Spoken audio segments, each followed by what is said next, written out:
weche mawuok e dho jotelo ma sirogi. Lero ni thuolo ntiere mar loso kendo keto Kenya mbele ni mar Kenya ochomo kamarach. And what I can reiterate is that it is incumbent upon the two leaders from both formations to come together. It is time they took a minute, lost their advisors, and retreated to reflect on where they are taking this country. As PPLC, created as a dialogue platform, we invite them to come to the table. We are also key stakeholders in the electoral process that got us where we are today. Sheria. Polisi fuateni sheria, waandamanaji fuateni sheria, kwa sababu Kenya inapoenda maandamano yatakuwa juu ya mambo mengi.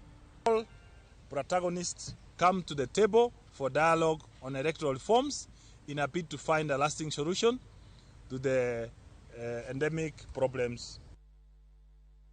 Kapod ntiere weche motenore kod mano, Gavana Masea James Orengo dwaro ni jatend piny Kenya William Ruto owere gi diro weche mag siemo jogo ma chano bago ng'anyo. Orengo molose kanisa ma St. Mary's Nzoia gwenge ma Ugunja wacho ni ng'anyo ma ibagwe pacho ka kinde ni ok gin mag Raila Odinga ni mar jo Kenya ema ng'anyo ka giyuak ewi pek mar ngima.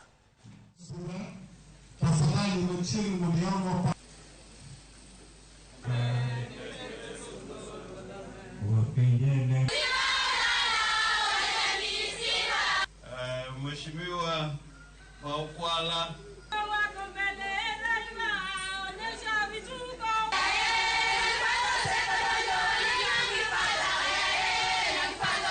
nataka kuelezea Rais Ruto, hii mambo ya kutisha watu haina maana kidogo, hata kidogo.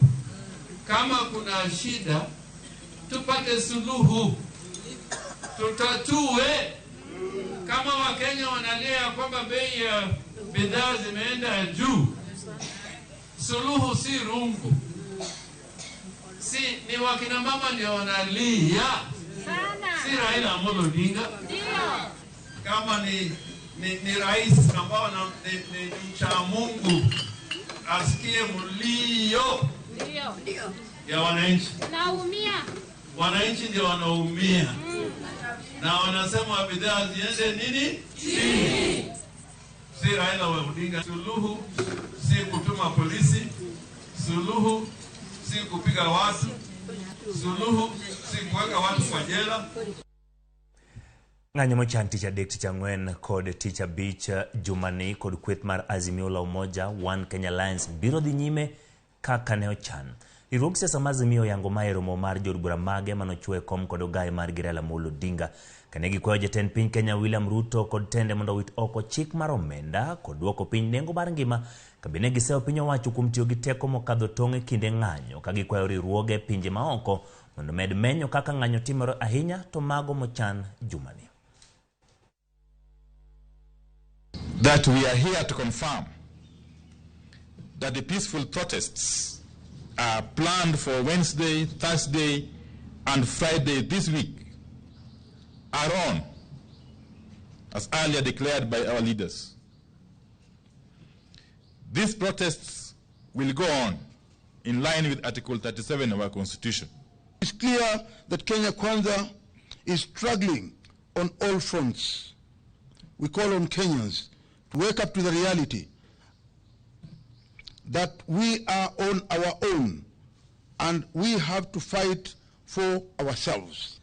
Let us talk about food for our people. And that conversation will take place on Wednesday, on Thursday, and Friday. We are asking ICC, please take note of what is happening in this country so that we have the commencement of our petition before the ICC. Kenyans want to eat, and they want to eat today. It doesn't matter how long you cover your ears.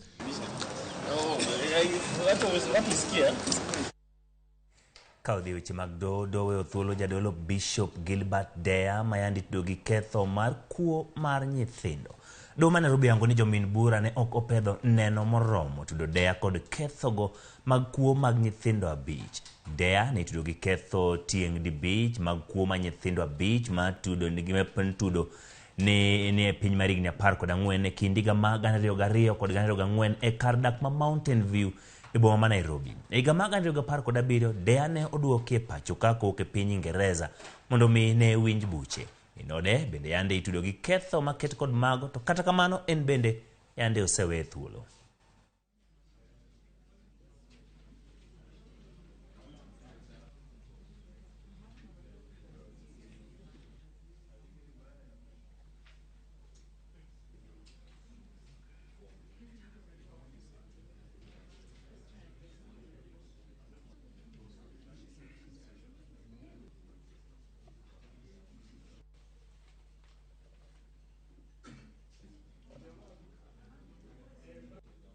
Japuonj kendo jatend skul mar ji giwegi ma Mwangaze boma ma Garissa Hussein Hassan Ali ong'adne buch twech mar higni 35 gi doho ma Garissa bang' yude gi ketho mar timo tim makoch mar rocho ratich nyathi mawuoyi. Kinde mane ong'ado burano, jang'ad bura Shadrack Otuke wacho ni dono okang' makamano bang' yudo neno moromo manyiso ni japuonj no notimo anjao kendo rocho ratiro mar japuonjre moro mawuoyi ma jaklas 10. Riwruoge mag piny owacho kod mago mok mag piny owacho kanyakla gi mag familia ma japuonjre no onyiso mor margi kaluwore gi ng'eto mar doho ma Garissa no ka giwacho ni rawera no koro ratiche ka doho nomiyo japuonj no ndalo 14 mar chwalo ywak mare doho mar okil mar japuonj no, to wach ni bura no ok ong'adi e yo makare.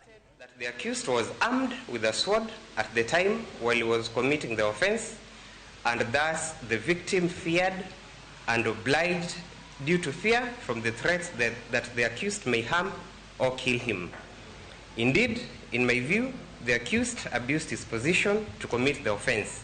The accused had a higher duty and called to protect children he teaches rather than feasting on them. This character of the accused should not go unpunished. Children need to be protected. The accused is hereby sentenced to 35 years imprisonment in custody. Right of appeal 14. Sasa mimi naona hiyo haki umetandika. Nimefurahi sababu ilikuwa mimi sikutarajia hata hiyo haki wanafanya namna hii, sababu watu wanasema Kenya hakuna nini haba hakuna adala. Huyo jamaa wanasema mimi niko na pesa. Jod bura ma Kitui East Nimrod Mbai ne ochopo nyim duol makedo kod mibadhi e pacho ka EACC mondo dadhoge kaluwore gi wach mane odonye godo mar monjo apisa moro mar kambi mar Kenya Power, wach mane otimore chakruok mar dweni. Mbai odadhoge kaluwore gi wach mamiene mar rocho ratich apisa mar Kenya Power. Tipo mane omaki kane opamo apisa no mong'ere kaka Julius Ogangi. Duol mar EACC osebedo katimo nonro bang' ne masira makamano timore ka Mbai owuon to koni en ok ne otimo ketho moro amora.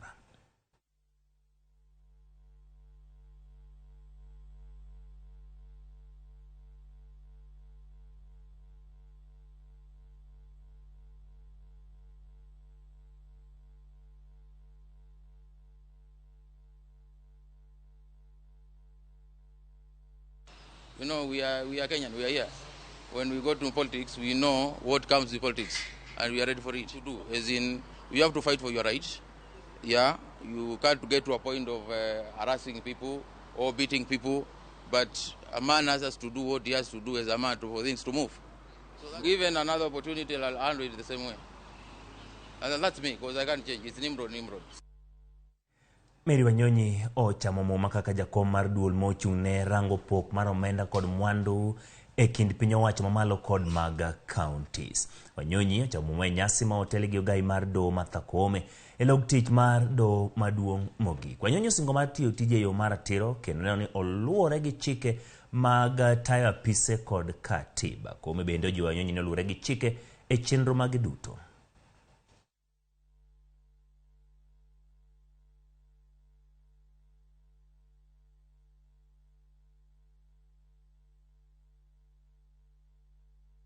CRA, in making recommendation, shall seek to define and enhance the revenue sources of the national and county governments. Currently, revenue estimates are unrealistic and ambitious and are applied as balancing figures to support the budget. The failure to collect the revenue leads to pending bills at the end of the financial year and this negatively impacts service delivery at the county level. County-owned source revenue, the OSR, can make a significant impact in improving the livelihoods and welfare of Kenyans. The game changer for the counties will be to automate revenue collection. Through automation, counties can collect beyond their potential. Under my leadership, the Commission will endeavor to guide on the use of an integrated county revenue management system. The economies of scale enjoyed by this system will significantly reduce the cost of revenue administration in counties and significantly increase the revenue collection across counties. You are the steward of our nation's resources. You're going to provide a guiding hand that will ensure that every shilling is fairly and equitably distributed. This responsibility is critical in shaping the course of our nation, in supporting our counties to achieve their development potential, and ensuring the economic and social rights of all our Kenyans are met. Kaudhi weche mag somo jokanye sekta mar somo e kaunti ma Migori dwaro mondo piny owacho kokalo kuom migawo mar somo oketo okenge makare matieko bagni somo manyien mar CBC. Riwruok mar jopuonj nate bade ma Migori wacho ni somo mar CBC pod ok odhi nyime makare e skunde nikech nok mar jopuonj to ahinya mago mag junior secondary kaachiel kod nok mar klese. Jagoro mar nate bade ma Migori Roslina Cheng wacho ni jopuonjre mag junior secondary thoth ema hukum sikunde maloyo kwan klese. Digi bende wacho ni thoth skunde mag junior secondary nitiende mana kod jopuonj ariyo. Senta ma Migori Edio Kech bende wacho ni jonyuol ema koro ting'o ting' mapek mar CBC nikech piny owacho orem keto gigo madwarore. Ko monego bed ni timo kata jopuonj monego bed ni konyo nyithindo e skunde pok olos maber. Koro CBC pod nigi shida mang'eny, dwa ni sirikal mamalo ng'iyane kaka inyalo los weche go eko mag classrooms gi jopuonj ahinya mondo mi wa make sure ni program en program manyalo tiyo makony jowa. Otherwise gi pacha kopo ni sirikal mamalo ok nyalo loso wach mar CBC moriere to ji doga program manongo chon mar 844 embe no tie maber. Ka issue mar program mar CBC onego bed ni dhi mbele, then onego bed ni gimedonwa jopuonj e skunde nikech yudo ka japuonj en ma ja university notimo only 2 languages, mano samoro English literature, then maths, physics. Kuro the rest of these subjects gito ng'ama puonjogi. So en a challenge ne nyithindo, en a challenge ne jopuonj. Kweth moro mar rowere mong'ere kaka Bongsas makwene oti kodgi e kinde yiero madundo ma South Game County ma Siaya mokalo. Ywak ni ojwangi kendo itamogi neno Governor James Orengo kata bedo ne giyudo masira bang' wang' nyamburko margi gweng' ma Kambare. Kutelne kod jakom margi Idi Juma. Rowere go koni kato bedo ni Governor Orengo ne osingo mar konyogi e weche thieth bang' masirano pok giyudo sir kendo koro gin ema giyware kod ting' mar thieth. Giseyo jotich apisi mag Governor kubedo gi ohinge no Governor mondo ging'e ka bende ibiro konygi. Since ne wahinyre ka mtokwa norol pok ayudo kony nyaka kawuono. Asetemo wuotho kamoro amora kamanyo kada konyra e yor thieth to setamre. Jok mane noluongwa tich ka wagoni sim daka mogik simbe gi koro gin ga mteja ok yudre ga nyaka kawuono. Koro akwayo mamuol ni area MP mamarwa odonjie wachne. Sama ni wang'o mtokwa gi Kambare Oguna ne onge. Sama ni bawa kite Oguna ne onge. Sani koro Oguna ni e gate pass ming'isowa ni akwane Governor. Governor wakwayi gmuolo nikech ing'eyo tich mon watiyo ni. Yie ibie ing'ie wachni. Wahinyre wan gi nyithindo madhi skul, wan gi ute mwachule rent, onge ng'ama konyowa. Onge kata ng'ama dewe ni to mtoka mano wang' cha. Ng'ama luwo wachne onge. Governor wa Mwahero James Bobore. Ng'ama luwo wachne onge. Governor wa Mwahero James Bobore. Ranga kadi konywa e wabende wachop kamoro kuma ne wantiere kata na chon. Kech gacha no ema ne konya lakini koro kod sani onge makata sani kaka yuto onge. Koro kenyalo yudna kata na yudna moro manyalo tiyo kodo nyalo bedo maber.